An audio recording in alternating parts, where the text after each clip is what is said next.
Just interrupting you as we are getting those live updates and pictures of Prime Minister Narendra Modi heading for his next bilateral, and that is with the President of France, Emmanuel Macron. Those pictures that are coming in from Hiroshima, back-to-back bilaterals that are now being planned ahead of the day for the Prime Minister.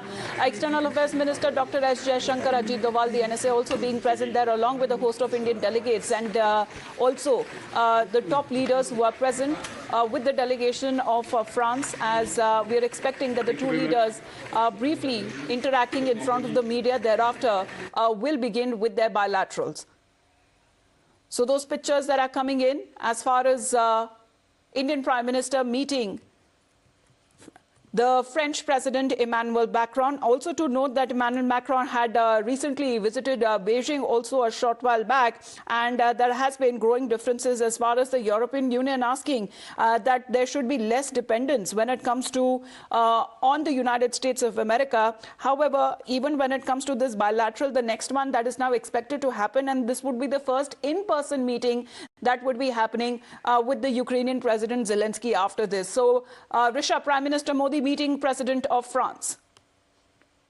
Definitely, President Modi will, Prime Minister Modi will be meeting President of France. France right now, and India and France have been part of a lot of defense dealing in recent past. We have bought Rafale for them, and we have been talking to them about a lot of things in last 5 years, including energy, defense equipment, defense needs, as well as other, technology that India and France would like to share for a better ties. And that is something that will be focused for even today. France is both part of G20 as well as G7. And there is a synergy now that is being very evident between G7 and G20. And that's the reason that this meeting becomes very important. President Macron will be talking about how France can do more trade in India, while India will put forward what all it needs from France. Right, but also to importantly note that Prime Minister Modi has also accepted the French invite for Bastille Day celebration, and that will be taking place later in July, also holding a lot of significance, Srinjoy, because the Prime Minister's invitation, which he has already accepted on part of France, but right now those pictures that are coming in also, a lot of body language that also exudes a lot of warmth that can be seen between the two global leaders, similar pictures that came in earlier with President Biden. Yes, undoubtedly. There are 2-3 things here with France. Yes, you're right. Prime Minister is going to France on the 14th of July. That's Bastille Day. But the French president will also be here. There was talk of him coming on the 26th of January. That fell through. But he's certainly coming in September for G20. Also, very importantly, as usual, the French often ask about the Rafale, if India needs more Rafales. That is a question that could well come up. Besides that, it has to be known that India and France head the International Solar Alliance. Now, in this era of climate change, it's the predominantly important issue. And the French and the Indians will definitely talk about climate change and the Solar Alliance. Both these issues are very important. Besides that, the French have been very supportive when it comes to civilian nuclear issues and also space. These are areas, the 3 legs of India's relationship with France really are defense, space, and civilian nuclear issues.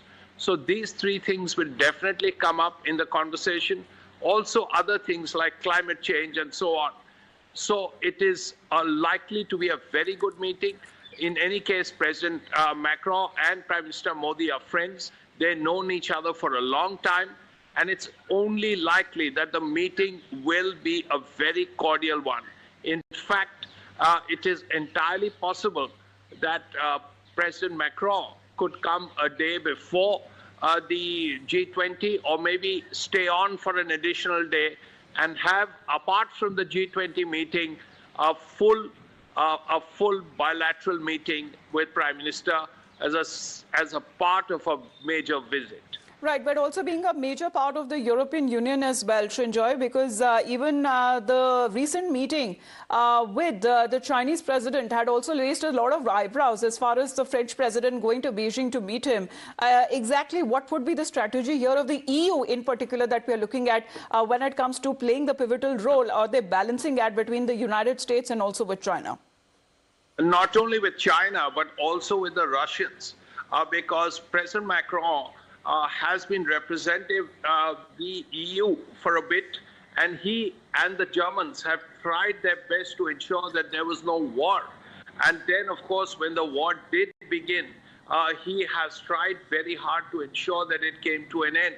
So far, he has not been successful, but it has to be said that President Macron has been trying very hard. Of course, he has problems. He has domestic issues at home, but nevertheless, he remains a very pivotal figure, as you said, as far as the EU is concerned, as far as China is concerned, as far as the war between Russia and Ukraine is concerned. But it has to be said that he remains a very strong friend of India and France.